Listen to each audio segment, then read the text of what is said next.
Let's dig into this 35-page order. It states as follows: the President of the United States is the steward of the White House for future generations of first families. He is not, however, the owner! Exclamation point.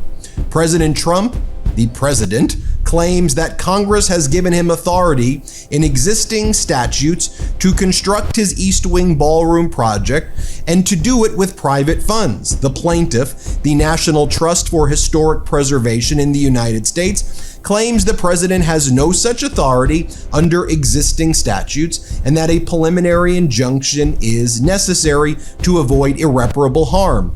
I have concluded that the National Trust is likely to succeed on the merits because no statute comes close to giving the president the authority he claims to have. As such, did you catch that? A federal judge just said the president is not the owner of the White House. He is only the steward. That matters a lot, because this is not some private resort. This is public property. It belongs to the American people. And here is the part many outlets will blur. This was not a liberal activist judge. This was Judge Richard Leon. He was appointed by George W. Bush. He halted the project unless Congress authorizes it.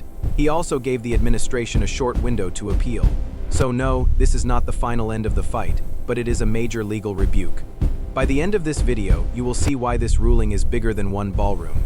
It is about whether any president can bulldoze first, ask questions later, and then dare Congress to catch up. Brief summary here. It talks about how on July 31st, 2025, the White House issued a press release announcing its plans to build a state ballroom.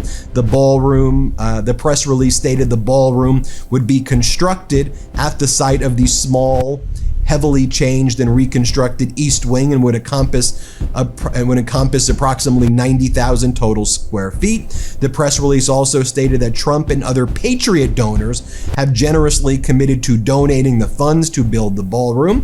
On October 20th, 2025, without advance notice or apparent approval, Trump announced on social media that the ground had, and Trump spelled it wrong, as the judge points out, the ground had been broken on the White House grounds to build a new big beautiful White House ballroom. It looks extra. Here is what they are not telling you. This fight did not start with one judge having a bad day. It started when the White House announced this project in July 2025 as a new ballroom tied to the East Wing site. The official White House release described a 90000 square foot addition, said construction would start in September 2025, and said Trump and other donors would fund it. That same release said the ballroom would seat 650 people and cost about $200 million. But later reporting showed the project had grown.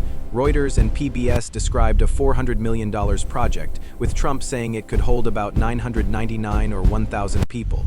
That is not some minor facelift. That is a massive new structure on historic federal grounds. This is important because the White House is not private branding space. The National Trust says it is a national historic landmark, a national park site, and property owned by the American people. That means process matters, review matters, Congress matters.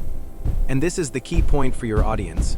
The judge's order was not about whether a ballroom is pretty or ugly. It was about authority, who gets to decide. Under federal law, a building cannot be erected on public grounds in Washington without express authority from Congress.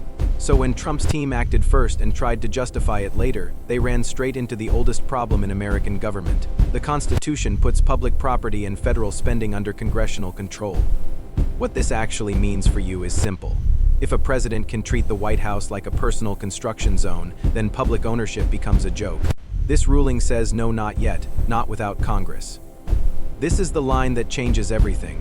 The law says a building cannot go up on federal public grounds in Washington without express authority from Congress. That is why Judge Leon's ruling landed so hard. He was not inventing a new rule. He was pointing back to an old one. The administration tried to act like this was ordinary. Renovation. The law treats it like what it is, a major new structure on public land.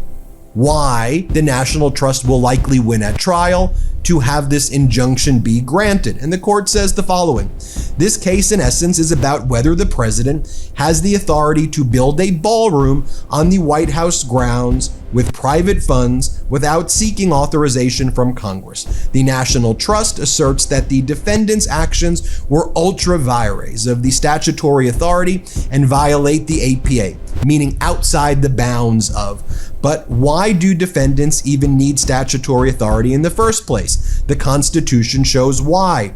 The property clause vests Congress with complete authority over public lands. See United States Constitution, Article 4, Section 3, Clause 2.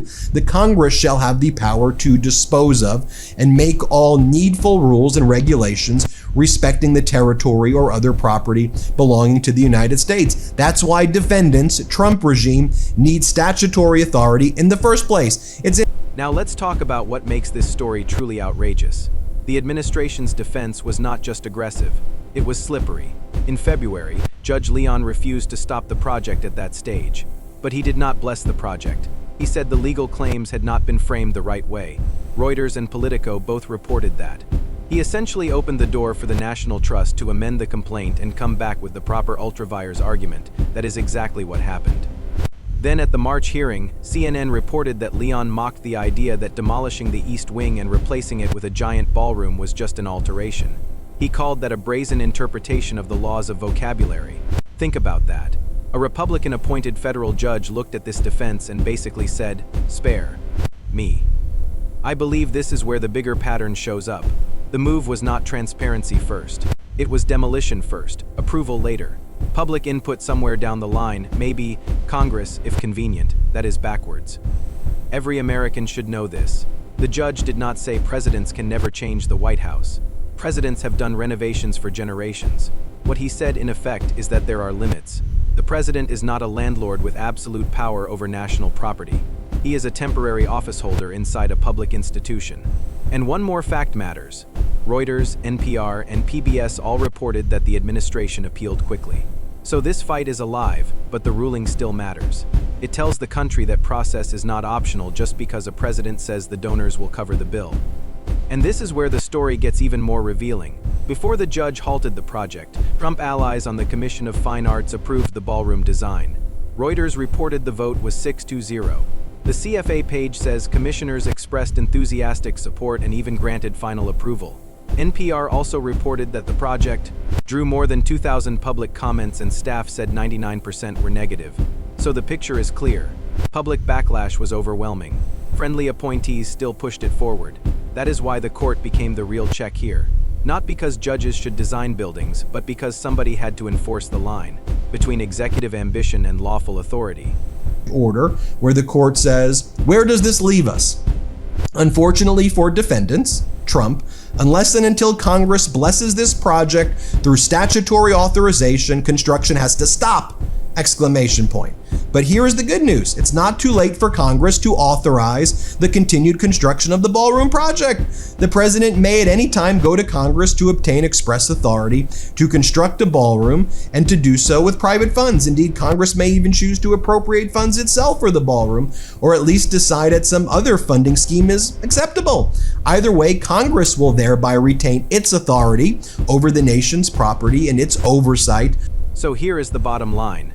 A federal judge did not permanently kill this project. He issued a preliminary injunction that halts it unless Congress authorizes it, and the administration has already appealed. That distinction matters. Facts matter, precision matters, and the truth is strong enough on its own. But even with that correction, this is still a major blow to Trump's attempt to remake the White House by force of will. Judge Leon's message was blunt. The White House is not a possession. It is a public trust. The president is passing through. The building belongs to the country. This is why I believe this story hits so hard with Americans who are tired of being gaslit. You were told this was just modernization. You were told private money made oversight unnecessary. You were told critics were overreacting. Then a federal judge looked at the record and said no statute comes close to giving the president this power. That is not partisan spin. That is a legal warning shot. And remember what the National Trust said after the ruling. This is a win for the American people. I agree, because the issue here is bigger than a ballroom. It is whether there is still any line a president cannot cross when the cameras are off and the bulldozers are on. If Congress wants this project, Congress can vote on it. That is how democracy works. Debate it, own it, pass it, or stop it. But do not let any president treat the people's house like a personal monument project. Until Congress blesses this project through statutory authorization, construction has to stop! Exclamation point. If this video opened your eyes, hit that subscribe button right now, because this story is just getting started and I cover it every single day. Don't miss what's coming next.